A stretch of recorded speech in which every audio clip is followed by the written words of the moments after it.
जय हिंद फ्रेंड्स। आज हम बात करेंगे एमपी जेल प्रहरी वन रक्षक परीक्षा 2026। 10 जून फर्स्ट शिफ्ट में जीके जीएस हिंदी साइंस के जितने क्वेश्चन आए हैं उनको देखेंगे आज के 100% रियल प्रश्न। चलिए देखते हैं पहला क्वेश्चन आया था फ्रेंड्स, ओम का नियम। ओम का नियम पहले ही पूछ चुका है। पूछ रहा है ओम का नियम क्या है, इसका सूत्र क्या है। इसका सूत्र लिखा है V बराबर आई आर, P बराबर वी आई, F बराबर एम ए, ई बराबर एम सी स्क्वायर। तो करेक्ट आंसर हमारा हो जाएगा V बराबर आई आर, यानी कि ऑप्शन नंबर 1 करेक्ट हो जाएगा। इसके आगे देखते हैं। ओम का नियम जर्मन वैज्ञानिक जॉर्ज ओम ने दिया था। इसके अनुसार विभवांतर भी बराबर धारा आई गुणे प्रतिरोध से होता है फ्रेंड्स। यह विद्युत परिपथों का मूल नियम है। इसका उपयोग विद्युत गणनाओं में किया जाता है। अगला क्वेश्चन देखते हैं।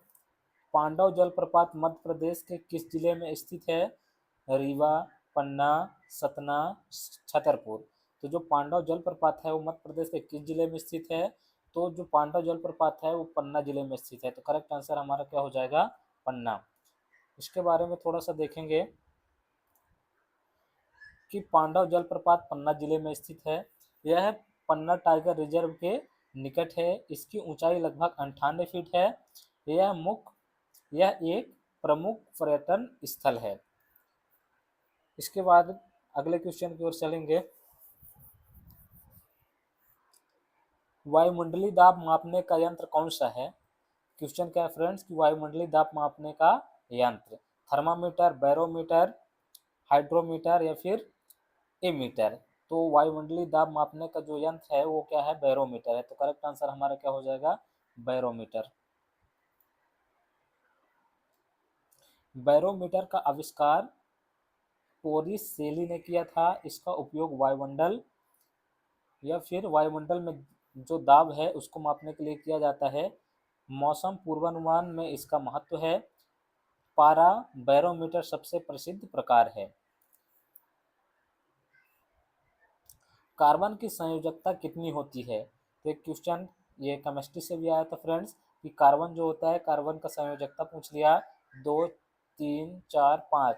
तो करेक्ट आंसर हो जाएगा कि जो कार्बन होता है उसका संयोजकता कितना होता है, 4 होता है, यानी कि ऑप्शन नंबर सी हो जाएगा। कार्बन की परमाणु संख्या 6 है। इसकी संयोजकता 4 होती है। यह 4 संयोजकता बंध बना सकता है। कार्बनिक यौगिक का आधार कार्बन है। किस छंद में मात्राएं गिनी जाती हैं। एक छंद से भी क्वेश्चन आया था फ्रेंड्स, किस छंद से मात्राएं गिनी जाती हैं। तो वर्णिक छंद, मात्रिक छंद, मुक्तक छंद या फिर गद्य। तो हमारा करेक्ट आंसर हो जाएगा जो छंद के मात्राएं गिनी जाती हैं वो मात्रिक छंद में मात्राएं गिनी जाती हैं। मात्रिक छंद में मात्रिकाओं की गणना होती है। इसमें वर्णों की संख्या निश्चित होती है। दोहा और चौपाई इसके उदाहरण है। हिंदी काव्य में इसका व्यापक प्रयोग है। राष्ट्रपति द्रौपदी मुर्मू ने प्रधानमंत्री राष्ट्रीय बाल पुरस्कार कितने बच्चों को प्रदान किए। तो जो राष्ट्रपति जी हैं द्रौपदी मुर्मू, वो कितने बच्चों को बाल पुरस्कार दिए हैं। 15, 17, 19 या फिर 21। करेक्ट आंसर हमारा हो जाएगा 19। जो बाल पुरस्कार मिला है, राष्ट्रीय बाल पुरस्कार कितने लोगों को मिला है, 19। प्रधानमंत्री राष्ट्रीय बाल पुरस्कार प्रतिभाशाली बच्चों को दिया जाता है। यह विभिन्न क्षेत्र में उत्कृष्ट उपलब्धियों हेतु प्रदान किया जाता है। राष्ट्रपति द्रौपदी मुर्मू ने 19 बच्चों को सम्मानित किया। यह पुरस्कार बच्चों को प्रेरित करता है। जैन धर्म के संस्थापक कौन माने जाते हैं। जैन धर्म जो है उसके संस्थापक कौन माने जाते हैं। महावीर, ऋषभदेव, पार्श्वनाथ, गौतम बुद्ध। तो करेक्ट आंसर हमारा क्या हो जाएगा फ्रेंड्स कि जैन धर्म के जो संस्थापक है वो ऋषभदेव हैं। तो ऑप्शन नंबर बी करेक्ट हो जाएगा। जैन धर्म के प्रथम तीर्थकार ऋषभदेव थे। इन्हें जैन धर्म का संस्थापक माना जाता है। महावीर स्वामी 24वें तीर्थकर थे। जैन धर्म अहिंसा पर आधारित है। दिल्ली सल्तनत का पहला शासक कौन था। इल्तुतमिश, बलबन, कुतुबुद्दीन ऐबक, रजिया सुल्तान। तो जो दिल्ली सल्तनत का पहला शासक थे वो कौन थे? कुतुबुद्दीन ऐबक। तो करेक्ट आंसर हमारा हो जाएगा option number C. Qutubuddin Aibak ने मुगल वंश की स्थापना की। वह दिल्ली सल्तनत का प्रथम शासक था। उसने 1206 ईस्वी में शासन शुरू किया। उसे लाख बख्श कहा जाता था। मध्य प्रदेश का कौन सा स्थल यूनेस्को विश्व धरोहर सूची में शामिल है? भोजपुर मंदिर, भीमबेटका शैलाश्रय, माहेश्वर या फिर मांडू। तो मध्य प्रदेश का कौन सा स्थल जो है वो यूनेस्को यानी कि विश्व धरोहर सूची में शामिल है? तो है भीमबेटका शैलाश्रय। ऑप्शन नंबर बी करेक्ट हो जाएगा। भीमबेटका रायसेन जिले में स्थित है। यह प्रागैतिहासिक चलचित्र के लिए प्रसिद्ध है। इसे 2003 में विश्व धरोहर सूची में शामिल किया गया। यहाँ मानव सभ्यता के प्राचीन प्रमाण मिले हैं। राष्ट्रपति का चुनाव किनके द्वारा किया जाता है? जनता द्वारा, सांसदों द्वारा, निर्वाचन मंडल द्वारा, राज्यपालों द्वारा।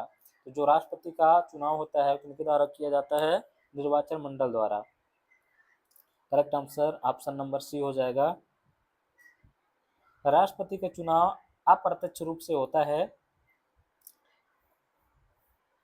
निर्वाचन मंडल में सांसद एवं विधायक शामिल होते हैं। चुनाव अनुपातिक प्रतिनिधित्व पद्धति से होता है। मतदान गुप्त मतपत्र द्वारा कराया जाता है।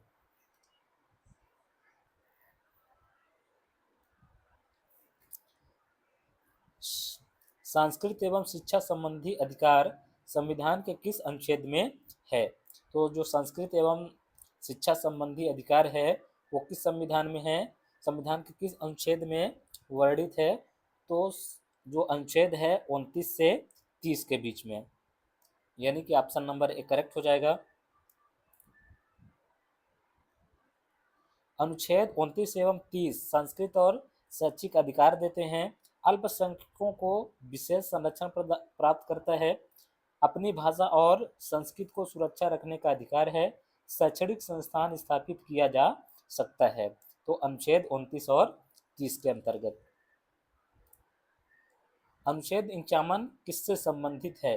जो भारतीय संविधान का अनुच्छेद 51 है वो किससे संबंधित है? मौलिक अधिकार, राजनीति के निर्देशक तत्व, मूल कर्तव्य, आपातकाल। जो अनुच्छेद 51 है फ्रेंड्स वो राजनीति के निर्देशक तत्व पर संबंधित है, यानी कि ऑप्शन नंबर बी करेक्ट हो जाएगा। अनुच्छेद 51 अंतरराष्ट्रीय शांति को बढ़ावा देने से संबंधित है। यह राजनीति के निर्देशक तत्वों का भाग है। न्यायपूर्ण अंतरराष्ट्रीय संबंधों पर बल देता है। इसका उद्देश्य वैश्विक सहयोग बढ़ाना है।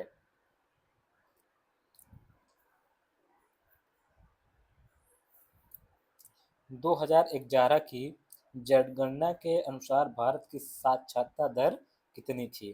72.98, 74.04, 76.50, 70.50। तो करेक्ट आंसर हो जाएगा फ्रेंड कि 2011 की जनगणना के अनुसार भारत की जो साक्षरता दर थी वो 74.04 थी। 2011 की जनगणना में साक्षरता दर 74.04 थी। पुरुष साक्षरता महिलाओं से अधिक थी। केरल सर्वाधिक साक्षर राज्य था। शिक्षा के क्षेत्र में यह महत्वपूर्ण उपलब्धि थी। भीड़ का विलोम शब्द क्या है? जनसमूह, एकांत, समूह, सभा। जो भीड़ का विलोम है वो होता है फ्रेंड्स एकांत। भीड़ का अर्थ अधिक लोगों का समूह है। एकांत का अर्थ अकेलापन या निर्जन स्थान है। दोनों शब्द परस्पर विपरीत अर्थ रखते हैं। यह हिंदी व्याकरण का विलोम शब्द है। भूतकाल के कितने प्रकार होते हैं? 3, 4, 5, 6। जो भूतकाल होते हैं उसके कितने प्रकार होते हैं फ्रेंड? 6 होते हैं, यानी कि ऑप्शन नंबर डी करेक्ट हो जाएगा। सामान्य भूतकाल, आसन्न भूतकाल, पूर्ण भूतकाल आदि इसके प्रकार हैं। हिंदी व्याकरण में भूतकाल के 6 प्रकार माने जाते हैं। ये बीती हुई क्रिया का बोध कराते हैं। दुष्कर्म शब्द में उपसर्ग कौन सा है? कर्म, दुष्य, दुष्क, का। तो दुष्कर्म शब्द में जो उपसर्ग है वो क्या है फ्रेंड्स? दुष होगा।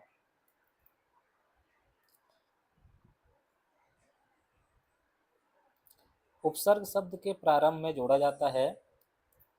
उपसर्ग जो है वो शब्द के प्रारंभ में जोड़ा जाता है। दुष् का अर्थ बुरा या गलत होता है। दुष् प्लस कर्म बराबर दुष्कर्म, इससे शब्द का अर्थ बदल जाता है। मातृक छंद का उदाहरण कौन सा है? दोहा, शार्दुल, विक्रीडित, वसंत, तिलका, इंद्र, वज्र। तो मातृक छंद का उदाहरण क्या हो जाएगा friends? Option number A, Doha.